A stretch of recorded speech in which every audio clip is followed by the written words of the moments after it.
Ma'am Beth, ito, kasi hindi ko narinig to eh. Kailangan pa ba ng extrajudicial settlement?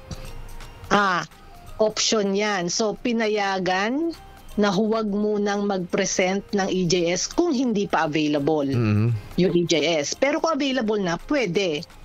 Pwede po unsigned. Basta nakadraft lang. Okay na ba yun? Pwede naman, pero pwede rin namang wala. Pero mas nadadalian po kasi sila na intindihin yung dokumento kapag merong EJS. Yes, oo. Kasi ma'am, ganito, oo.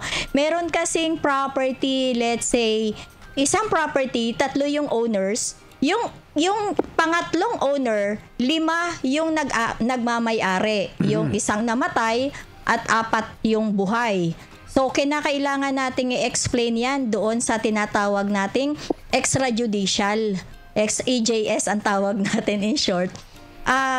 Isa siguro yon sa kinakailangan nating i-present. Although may mga na-experience na po kami, ma'am, na kahit unsigned, basta yung tax declaration, sabi mo nga kanina, kailangan mong i-present kay BIR for computation yung mga certified true copy ng tax deck. Kung wala namang titulo, tax deck lang.